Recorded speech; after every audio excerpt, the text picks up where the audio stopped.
真的会有人因为颜色而买手机吗？小屏手机爱好者的回归。Hello， 大家好，今天是2025年的9月19号，今天是北美全新 iPhone 系列上市的第一天啊，我也是在最后的第一时间拿到了。说起来，这次我真的不是凑热闹要抢这个首发啊，但是我觉得这个时间点刚好就卡在这儿了。2年前，就是我右手这台 iPhone 15 Pro Max， 也是当时2023年首发的时候我拿到的。当时买这台机器呢，是给自己一个冠冕堂皇的借口，就是为了拍视频。事实证明什么呢？这台机器经过2年了，我现在 YouTube 上面的所有的这些视频，都基本上98%都是用这台 iPhone 15 Pro Max 拍的。那么这次我想我选择 iPhone 17 Pro 的一个最主要的因素，就是因为这次的这个主打的这个成色啊。我作为一个成色爱好者，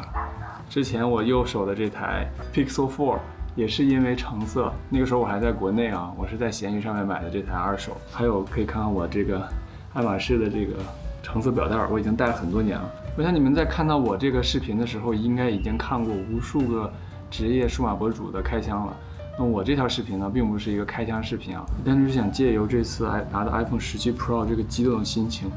和大家分享一下这些年来我对手机选购以及我对手机的一些执念也好，还有包括我对于手机摄影和手机影像创作方面的一些心得，就不拍什么这种俯视镜头的这种，是这个封条吧。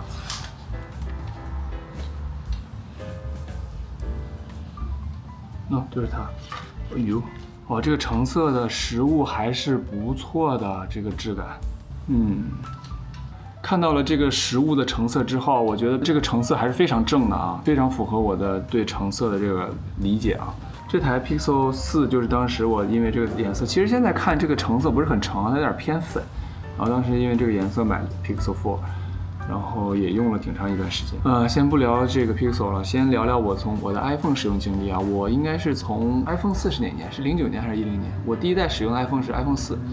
然后 iPhone 4完了之后呢，就使用的是，然后就是 iPhone 5 5S 之后就是 iPhone 7完了之后是一个 iPhone X， 就是 iPhone X 之后我就没有用 iPhone， 然后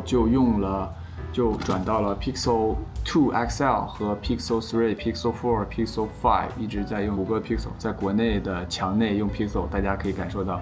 我对这个谷歌亲儿子的 Pixel 是真爱，对吧？就是因为用了多年 iPhone 之后，我其实对于 iPhone 的这个有点厌倦啊，就想体验一下这个原生谷歌系统。后面就用了 Pixel， 用了很多年，而且 Pixel 呢，当时也是听闻这个谷歌在这个影像算法上面的威力，所以就试了一下它的这些谷歌相机啊，谷歌的拍照什么的。我觉得确实是在拍照领域 ，Google Pixel 确实已经非常不错了。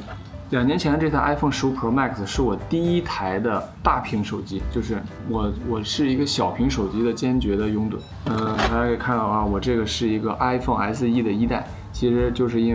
个5S 的这个机身嘛，对吧？这是我当时在闲鱼上说。还有我现在用来做我的 Osmo 监看这个手机啊，这个是 iPhone SE 2代。现在我手里的 iPhone 手机能用的其实就是这个 iPhone SE 1代和这个 iPhone SE 2代。我还有一个 iPhone 5S。作为一个小屏手机爱好者，我是绝对不能忍受这种大屏手机的。但当时我为什么会在 iPhone 15 Pro Max 发布之后买了这台呢？因为当时看了一些评测，说是 iPhone 15那一代的15 Pro 的电池是不太耐用的，然后我就是因为这个电池才买了 iPhone 15 Pro Max 1T 的版本。然后事实证明，反正我用了2年，我觉得我其实也基本上适应了这个尺寸啊。但这次呢，就是这个 iPhone 17发布了之后啊，我其实犹豫了一下要不要买啊。但是当我看到这个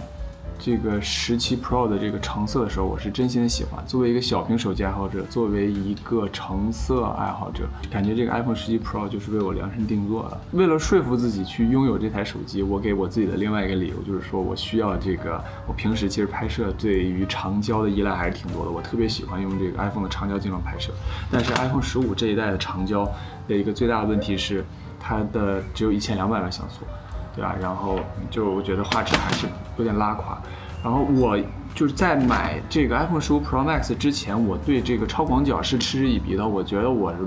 不会用这个超广角拍摄的，就是我觉得就是包括我主摄24我都觉得广，我觉得28毫米甚至35毫米对我来说就够用了。但是当我开始拍摄视频内容，尤其是拍摄 vlog 的时候，很多时候我需要用这个主摄啊，用这个这么自拍。然后这个时候，你这个主摄就是这样的，用这个后面的这个后置摄像头进行自拍的时候，你就会发现这个主摄的24毫米是根本不够广的，就会打开超广角，然后拍的越来越多，你就会发现你懂吧？这个真的是习惯，就是你就慢慢的就习惯了这个超广角。就关于这台手机 iPhone 17 Pro 呢，我觉得我也不想从一个数码博主啊什么方向去评测什么的。看我视频的朋友知道，我在几个月前升级了我的这个数码相机，从索尼 A7M4 换到了这个索尼 A1。然后也算是一个我称之为养老退休的一个解决方案，就是可能这个 A1 的话，作为拍照上面已经到头了，就是作为我的日常需求来讲，它就是完全过剩，它就放在那儿，是一个非常非常好的一个后援，让我非常安心。无论有什么样的拍摄，对于我来说都是可以 handle。但其实这些年我要手机摄影来讲，我觉得我可以从之前有一个项目，是我在看一下啊。就是这个网站，哈哈钱这个网站，不知道看我视频的朋友有没有知道这个网站的？这个是我在2014年3月份到2017年12月期间，用这个手机拍摄的14万张照片，以及来自社交媒体的各类图片对话的和截屏做的这么一个网站。其实是一个照片流式的网站，当时就是所谓一个手机摄影嘛。然后那个时候做了哈哈钱这个网站，然后也得到了很多的争议。那些年我就疯狂的迷恋用手机拍照片这件事儿，包括不光是单纯的用手机拍照片，包括在社交媒体上面截屏。然后我觉得 screenshot 也是拍摄嘛，就是截屏嘛，也是一种创作的手段。包括会在截屏或者是手机照片上进行一些再度创作，包括一些涂鸦也好，还有一些文字，包括一些绘画。这个都是我当时的这个网站的一些呈现。之后到了2017年之后，其实我就等于是我其实一直都在用手机拍照，只不过是14年到17年的时候，借由哈哈钱的这个网站对我的手机摄影作品进行了一个呈现。因为那些年其实我的生活还是一个很丰富的一个状态，就是在上海期间，然后经常出差，然后全国各地很多地方去拍摄，会有一些花絮啊、幕后啊，包括我的生活啊，包括一些乱七八糟的东西，就很杂的一个东西。反正我比较了解我的朋友，他们很喜欢看，就觉得是一个非常丰富的一个信息流，一个照片流的一个感觉。对，当时我也通过这个事儿进行了一个思考。然后17年之后，因为我就把这个项目停了。其实如果你要不想停，可以一直去做下去，因为一直在用手机拍照嘛。包括17年之后，我就有了有了孩子，然后就手机就会有很多的孩子进来。然后我这个网站的结尾也是到12月份是我儿子出生，然后有一些刚出生之后的照片，然后这个网站这个项目就暂停了。虽然项目结束，但是我一直还是在用手机进行拍摄，但是我并没有用另外一个途径去把它就单独的展示出来。但随着手机摄影这些年这个概念呢越来越被大家所熟知，因为就是现在这个每款手机，国产安卓手机还是苹果，摄像头都越来越好，然后基本上大部分厂商都会把自己的手机的影像系统作为一个宣传或升级的主要的卖点。在人人可以很容易的用手机获得一张影像的今天，这个再去谈手机摄影，应该是以一种什么样的心态和方式？所以这个是我其实在思考的问题。那么随着我这个来到加拿大之后，这2年的生活就是基本上以家庭生活为主吧，也几乎也很少有商业拍摄，所以其实对于使用专业数码相机的这个场景是越来越少的。我也只有在明确知道我的拍摄目的的时候，或者是有一个 commission 的时候，我才会带着我的数码相机出门。但是你手机的话，你每天都会携带，所以基本上是手机变成了一个我最重要的一个视频记录和视频创作的一个工具。我想这对于大部分对于影像爱好者来说，手机都是他最常带的东西。那么作为我个人来说，我记得我当时买 iPhone 15 Pro 的时候，我还发了一张照片，当时是这个 iPhone 15和我另外一台那个黑色 T3 的一个合影，就是2个，所以因为他不是说这个也是钛嘛，然后 T3 那个黑色版本也是钛，就是我好像我都记不得了，大概好多年我都是出差的时候只会带手机，然后还会带这台 T3，就是一个135傻瓜相机。然后我是不会带这个索尼的数码相机出门的，就是作为我个人来说，我当时为什么会买15 Pro Max，就是因为当时15 Pro 出来的一个卖点就是 iPlog 嘛，就是可以拍摄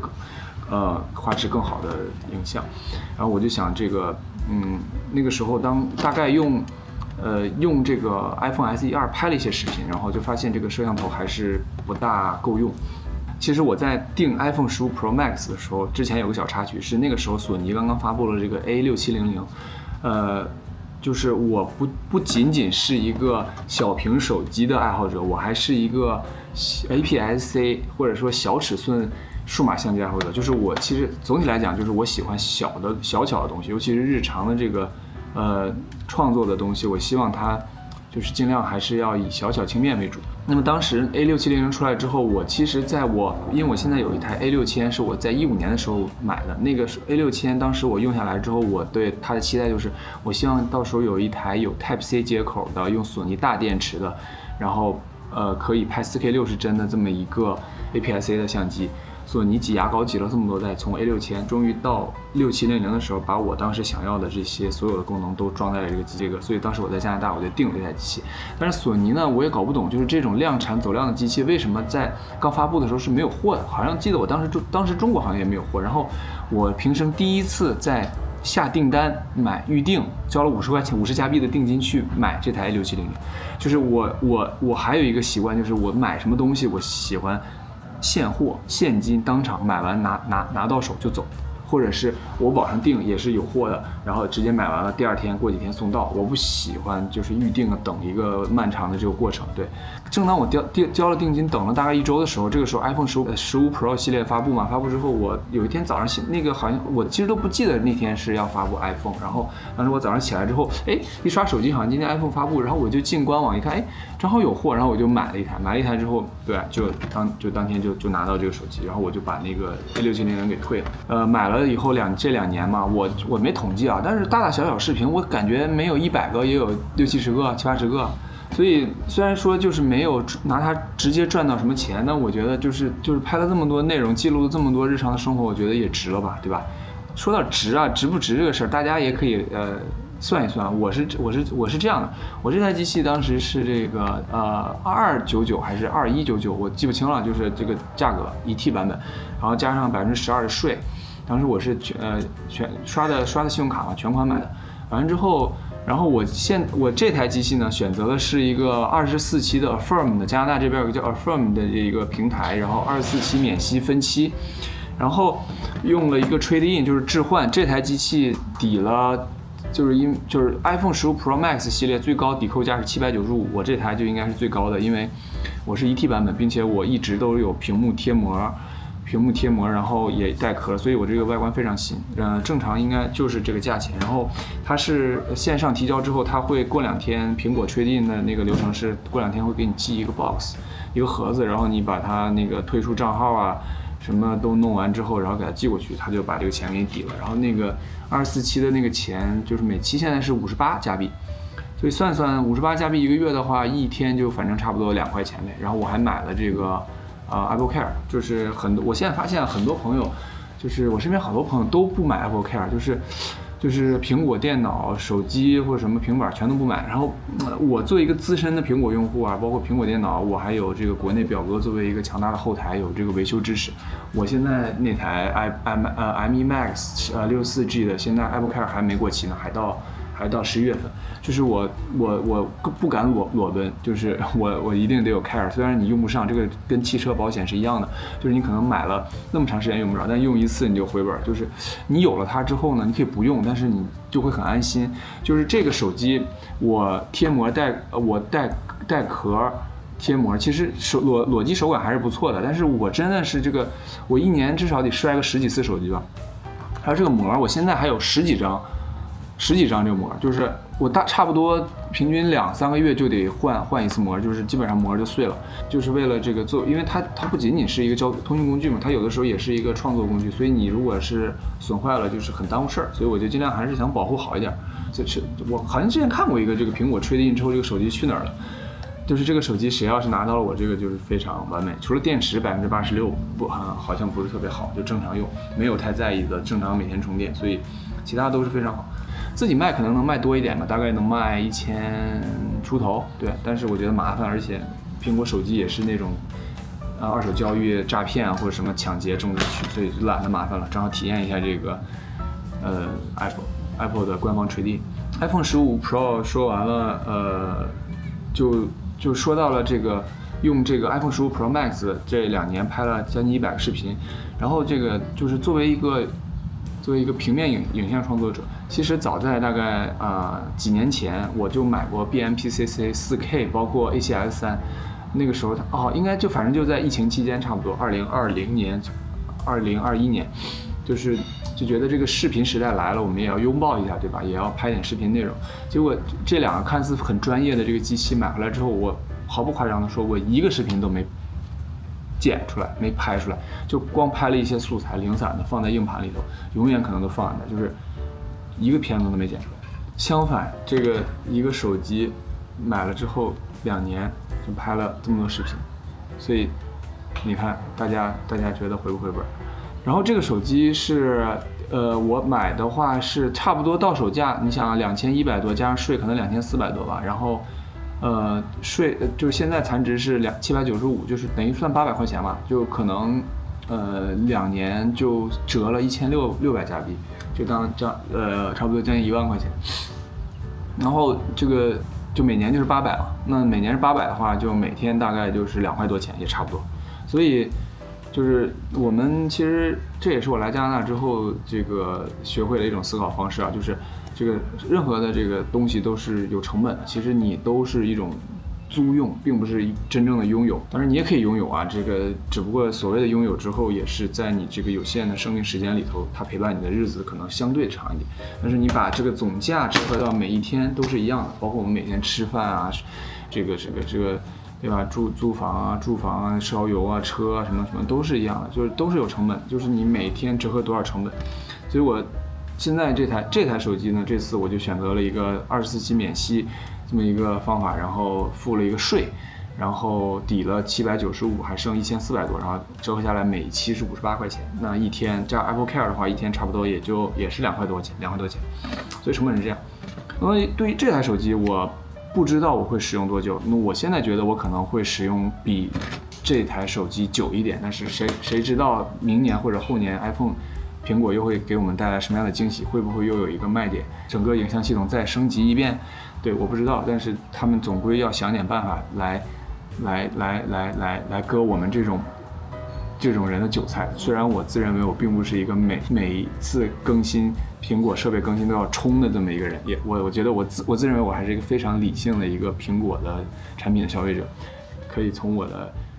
至今还在使用的 M1 Max 这个 MacBook 就可以看出来，我并没有很冲动的消费冲 M4 Max， 对不对？我刚才说对于这台手机，就是让我最想冲这台手机的一个最主要的原因，当然就是因为这个颜色。我不清楚这个苹果为什么会出这种就是橙色手机啊。其实我觉得这个整个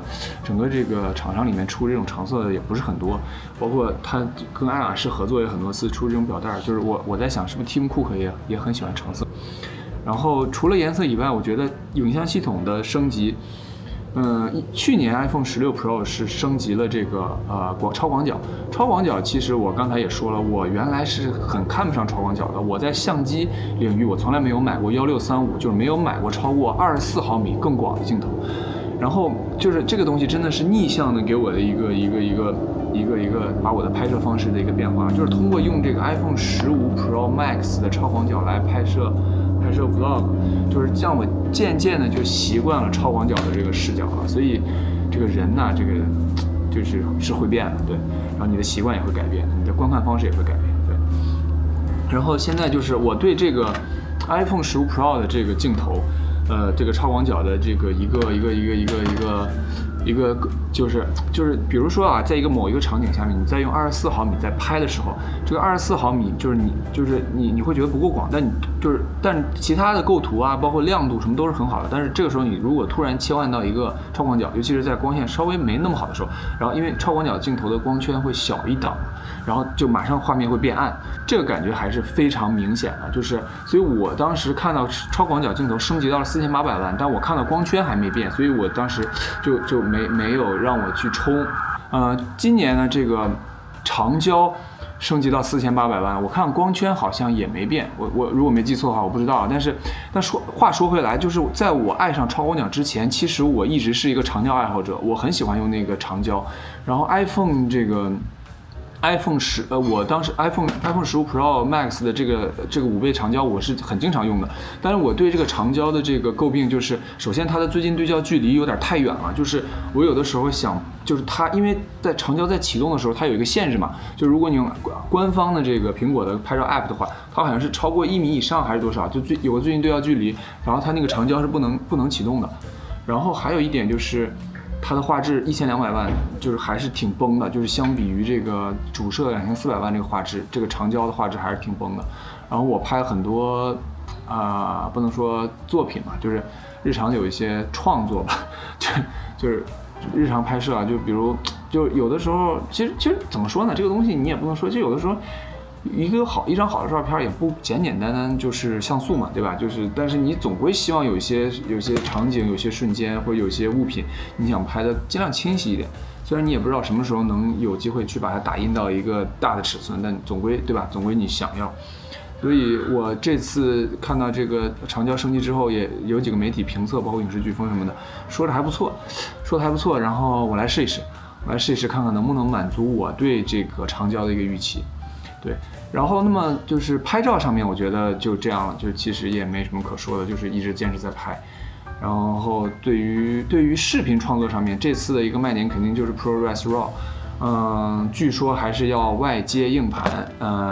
因为当时这个 Apple Log 出来之后，是一开始是官方的那个 App 需要外接硬盘，但是用 Blackmagic Camera 就可以直接拍 H265的 Apple Log 在机内嘛，这还挺方便的。作为一个1T 存储的用户来说，我觉得拍H265机内录制，你不用外拖一个硬盘也是蛮方便的。然后不知道这个 ProRes RAW 能怎么样，然后我也可以借机会终于再次体验一下这个 RAW 视频。之前还是我的那个 BMPCC 4K 啊，那个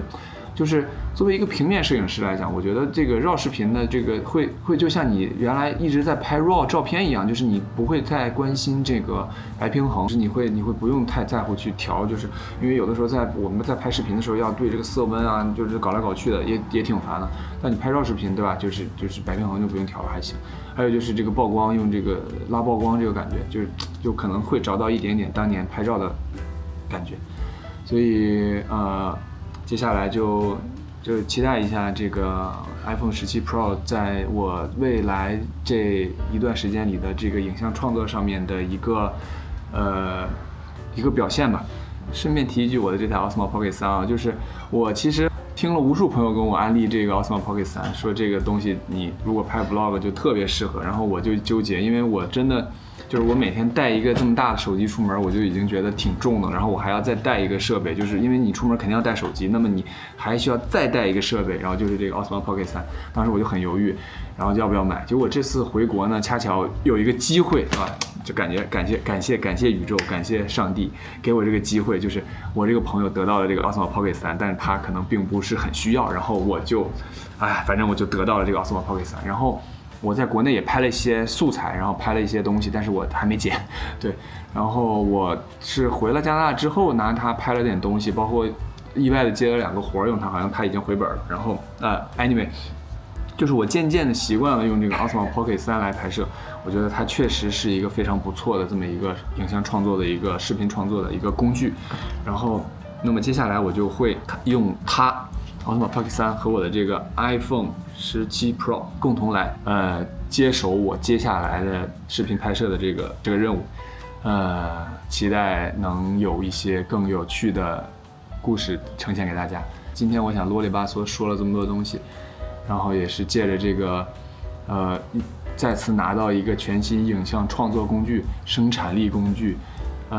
这么一个 iPhone 17 Pro 的一个新鲜劲儿的一个刺激，马上录了这么一个开箱小感慨。不知道这波这个 iPhone 17 Pro 的流量热还能不能蹭上 ？OK， 那么感谢大家观看今天这支 iPhone 17 Pro 开箱小感慨的视频，那我们下个视频见，拜拜。